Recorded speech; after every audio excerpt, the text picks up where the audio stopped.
বিভিন্ন দলের ব্যর্থ নেতাদের দিয়ে বিএনপি এখন নির্বাচনী পরিকল্পনা সাজাচ্ছে, দল ভারী করছে।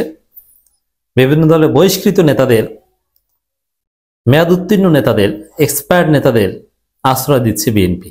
এটা বিএনপির একটা দেউলিয়ত্বের প্রমাণ। আপনারা মাঝে মাঝে কিছু নিউজ দেখেন, যদিও প্রতিনিয়ত আমার একটা গবেষণায় প্রত্যেকদিন 5 শতাধিক সক্রিয় বিএনপির নেতা, নট কর্মী, বিএনপির নেতা জামাতে যোগ দেয়। কোনো না কোনোভাবে পদ ছিল অতীতে বা বর্তমানে, প্রত্যেকদিন 500। সবগুলো গণমাধ্যমে আসে না, কারণ অনেকে নীরবে নিবৃতে জামাতে যোগ দিয়ে রোকন হতে চান। কিন্তু কিছু লোক আসেন বিএনপির সাথে ক্ষোভের কারণে বা একটা পলিটিক্যাল বিশেষ মোটিভ থাকে, তাদেরটা ফুল দিয়ে বরণ করা হয় এবং ওটা গণমাধ্যমে আসে। কিন্তু বাস্তবে ধানের শীষ থেকে দাঁড়িপাল্লা হয়, এটা ভোটার সমর্থক বিবেচনায় হাজার হাজার, আর সক্রিয় কর্মী নেতা এটা মিনিমাম 500। এর বিপরীতে বিএনপি কিছু করতে পারে না, কিছু মাঝে মাঝে নাটক সাজায়। হঠাৎ করে বিএনপির দখলকৃত মিডিয়া নিউজ দেখি যে 30 জন জামাত নেতাকর্মী বিএনপিতে যোগদান, অথচ সেটা মিথ্যা কথা। বাস্তব হচ্ছে 1 জন কিংবা 2 জন।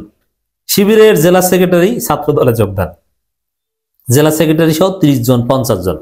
কিন্তু বাস্তবে হচ্ছে যে, এবং নাটকটা তারা সাজাতেও পারে না। জামাতের লোকজনের চেহারা কেমন, তাদের গেট আপ, তাদের দাড়ির স্টাইল, প্যান্ট শার্টের স্টাইল, এটা আমরা ভালোভাবেই জানি ভাই, আমরা জামাত বিশেষজ্ঞ। অতএব এমন এমন লোককে জামাত সাজিয়ে, দাড়িওয়ালা, টুপি টাপি পরিয়ে, যে এই যে জামাত থেকে বিএনপিতে যোগ দিয়েছে সাজায়, ওটা এক জামাত সম্পর্কে মিনিমাম ধারণা আছে, তারা বুঝে যায় যে এটা নাটক। জামাত কর্মী চুলের কাটিং যদি দেখেন, নেইমার কাটিং দেয়া এক ছেলেকে হাজির করেছে যে জামাত থেকে বিএনপিতে এসেছে। পাগলও বিশ্বাস করবে? এরকম লোক জামাত করে, নেইমার কাটিং দিয়ে লোক দেখাতে পারবে? হ্যাঁ, এখন জামাতের সমর্থক সব শ্রেণী পেশার মধ্যে আছে, কিন্তু জামাত করতো সক্রিয়ভাবে, সে এখন বিএনপিতে যোগ দিয়েছে। আবার তাকে টুপি, নেইমার কাটিং চুল, তার উপর পরিয়েছে টুপি, মানে বলদের ঘরে বলদ, এরকম নাটক সাজাচ্ছে। বাস্তবে কি? বাস্তবে হচ্ছে যে হ্যাঁ, ওই 30 জন 40 জন যে সাজাচ্ছে, তার মধ্যে একজন ওয়ান্স আপন এ টাইম জামাত করত, অথবা শিবিরের জেলা সেক্রেটারি ছিল, ইটস ট্রু। কিন্তু ঘটনা কি? বাইতুল মালের এয়ানত চুরির অভিযোগে সে বহিষ্কার হয়েছে, জামাত তাকে বহিষ্কার করেছে, তার রুকনিয়াত বাতিল করেছে, তার সদস্যবাদ স্বাধীনবাদ ইস্তফা দিয়ে ওটা এক প্রকার বহিষ্কার পাঠিয়ে দিয়েছে, বিদায় দিয়ে দিয়েছে। এখন তাকে রুকনিয়াত বাতিল করেছে, তার এয়ানত চুরি ধরা পড়েছে। এখন সে কি করবে? এখন যেহেতু বিএনপি এই ধরনের লোক খুঁজছে, নিচ্ছে, সে বিএনপির কাছে যাচ্ছে, আর বিএনপি এটা লুফে নিচ্ছে। কিন্তু বাস্তবতা কি? বাস্তবতা হচ্ছে জামাতের এয়ানত চুরি করে ধরা খাওয়া লোক এখন পর্যন্ত 2-4 জন, বা সারা বাংলাদেশে 10 জন আর বেশি না। এই যে দেখেন যে জামাত থেকে বিএনপিতে যোগ দিয়েছে, সারা বাংলাদেশে আপনি 10 জনের বেশি দেখাতে পারবেন না অরিজিনাল চিত্র। তবে ওই 10 জন কারা? ওই 10 জন হচ্ছে এয়ানত চোর। এয়ানত চোর আছে জামাত, এটা থাকবে। কিছু দুষ্কৃতিকারী, কিছু নৈতিকতা বিবর্জিত লোক, এমনকি নারীবাজ, নারী কেলেঙ্কারিতেও ধরা পড়ে আছে না, এটা জামাত শিবির সব দলেই থাকবে। কিন্তু জামাতের কিছু গারল আছে, এটা অস্বীকার করে। এরা হচ্ছে আসলে জামাত ফেরেশতা। আরে ভাই, সাহাবীদের মধ্যে থেকে অনেকে জেনার অভিযোগে শাস্তির মুখোমুখি হয়েছে এবং অনেকে মুরতাদ হয়েছে, আপনি জানেন না? তা জামাতের সবাই দুধের দোয়া হবে, এই বিশ্বাস আপনি কেন করেন? তবে জামাত তার কর্মীদের যতটুকু পরিশুদ্ধ রাখতে পেরেছে, করতে পেরেছে, ট্রেনিং দিয়ে, কোরআন হাদিসের স্পর্শ দিয়ে যতটুকু ভালো রাখতে পেরেছে, এটা পৃথিবীর ইতিহাসে বিরল। কোনো সংগঠন আমি দেখিনি যে এত সৎ মানুষ থাকে, বা এই সংগঠনে এসে মানুষ এত সৎ হয়ে যেতে পারে। তাহাজ্জুদের ট্রেনিং, কোরআন হাদিসের ট্রেনিং, দার্স, এবং সবসময় পরকালমুখী একটা চিন্তা, আল্লাহর ভয় ঢুকিয়ে দেয়া, এর মাধ্যমে জামাত তার নেতা কর্মীদেরকে পিউরিফাই এবং পরিশুদ্ধ রাখার চেষ্টা করে, এবং এটা পারে, সাকসেস। কিন্তু কিছু বিচ্ছিন্ন ঘটনা আছে। ওই যে 2-1 জন বাইতুল মাল এয়ানত চুরি করে ধরা পড়ে, এদেরকে বিএনপি লুফে নেয়। এখন জামাতের মধ্যে বাইতুল মাল চোর অথবা সিন্ডিকেট বাস, সিন্ডিকেট ভালো মানুষও করে, এটা জায়েজ সিন্ডিকেট আছে, না জায়েজ সিন্ডিকেটও আছে, এটা আবার জটিল আলোচনা। জামাতের কিছু নেতৃবৃন্দ আছে, এটা একদম সিনিয়র, নায়েব আমির থেকে শুরু করে অ্যাসিস্ট্যান্ট সেক্রেটারি সব পর্যায়ে পাবেন, যাদের একটা সিন্ডিকেট আছে, গ্রুপ আছে। তবে এই গ্রুপটা জায়েজ পর্যায়ে, এই গ্রুপটা বিএনপির মতো কামরা কামড়ি না, এটা সাহাবীদের মধ্যে ছিল।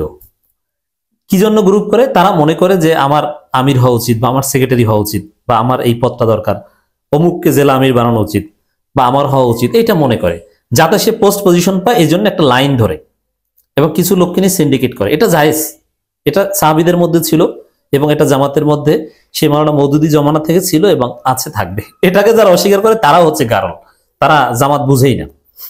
এটা জায়েজ কেন? ক্ষমতা চাওয়া জায়েজ, এবং আপনি যদি ক্ষমতার জন্য যোগ্য মনে করেন সেখানে যাওয়ার চেষ্টা করাটা জায়েজ। এটা হিউম্যান সংগঠন, এটা সরাসরি এখানে জামাত নেতাদের ওহির ভিত্তিতে নেতৃত্ব দেওয়া হয় না, এটা জামাতের লোকজনই ঠিক করে। তো সেক্ষেত্রে এই ঠিক করা না করা নানান প্রক্রিয়া, নানান তৎপরতা থাকবে, এটা লিমিটের মধ্যে থাকলে জায়েজ। ক্ষমতা চেয়ে নেওয়া জায়েজ, এটা ফেকার একটা প্রতিষ্ঠিত মাসালা। এই যে ভোট চান, ওইটাই তো ক্ষমতা চাওয়া। এবং